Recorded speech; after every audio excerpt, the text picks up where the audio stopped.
안녕하세요. 최일환 변호사입니다. 오늘은 교통사고로 피해자가 중상해 후유증이 남았을 때 약관과 법원 사이의 일시이익 차이에 대해서 살펴보도록 하겠습니다. 구독, 좋아요, 알림 설정 부탁드립니다. 여기서 일시이익이라 하면 소득 상실 보상 항목으로서 사고 당시 월소득의 장애율을 곱한 금액을 가동기간 종료일까지 보상을 받는 항목입니다. 사례를 한번 들어보면 A차량과 B차량이 충돌하는 교통사고가 발생했습니다. 당시 A의 나이는 45세고 이러한 교통사고로 A에게는 뇌출혈이 발생해서 편마비에 후유증이 남았어요. 그리고 당시 적용되던 도시일용임금은 15만원이었고요.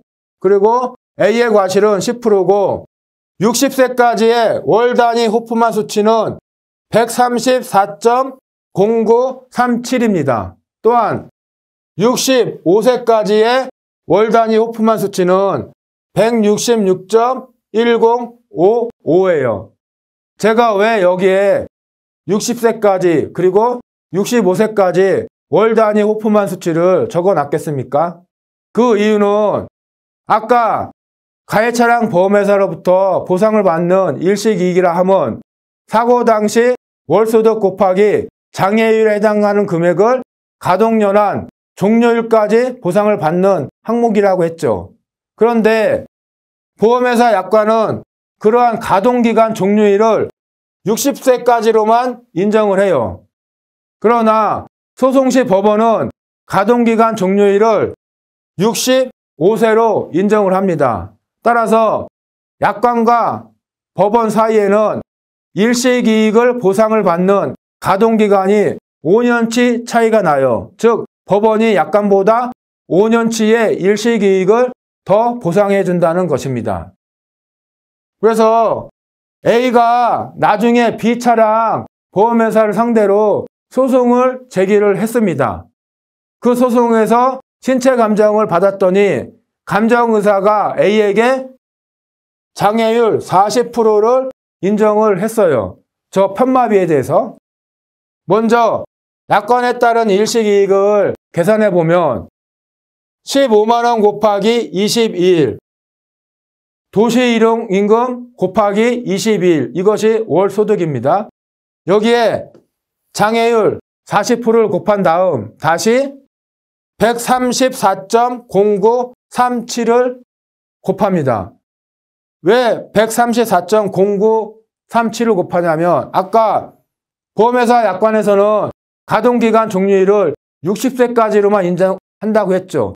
그래서 60세까지의 월 단위 호프만 수치인 134.0937을 곱하는 것입니다. 여기에 피해자의 과실이 10%라고 했죠. 그러니까 가해자의 과실 90%를 곱하게 됩니다. 이렇게 되면 약관상 인정되는 A의 일시이익은 1억 5,930만 3,315원이 됩니다. 그러면 법원은 어떻게 계산할까요? 여기까지는 똑같아요.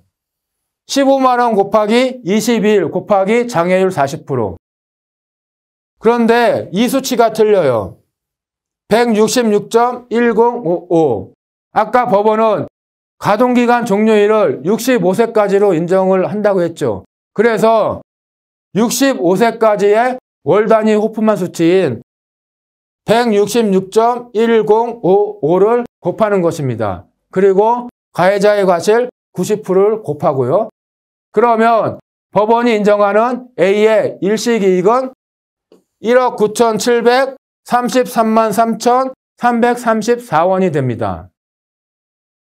그러면 결국은 가동기간 5년에 따른 A의 일시이익 금액은 약관과 법원 사이에 3,803만 19원의 차이가 난다는 것입니다. A가 소송을 하면 이 금액을 더 받을 수 있다는 것이에요. 특히 A의 장애율이 높으면 높을수록, 그리고 사망사고이면 이러한 약관과 법원 사이에 5년치의 가동기간 차이에 따른 일시이익 금액이 더 벌어지게 됩니다. 그래서 결국은 일시이익을 보상받을 수 있는 기간인 가동기간 그 5년 차이 때문에 약관과 법원 사이에는 근본적으로 이와 같은 일시이익 금액 차이가 나게 돼요. 더욱이 이 사안에서는 똑같은 장애율을 곱했음에도 이러한 일시이익 차이가 나죠. 5년의 가동기간 차이 때문에.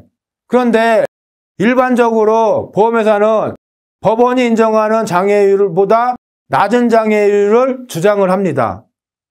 따라서 보통은 몇 프로의 장애율을 주장하면서 합의하자고 할 때 나중에 소송을 하게 되면 보험회사가 주장했던 장애율보다 더 큰 장애율이 인정되는 경우가 많아요. 그러니까 그런 측면에서도 약관과 법원 사이의 일시이익 금액이 더 벌어져요. 결국은 보험회사가 주장하는 장애율과 법원이 인정해주는 장애율과의 차이, 그리고 5년의 가동기간의 차이, 이 두 가지 점 때문에 피해자의 일시이익은 약관과 법원 사이에 더 많은 차이가 벌어질 수밖에 없습니다. 예, 이상입니다. 오늘 영상을 시청해 주셔서 감사합니다.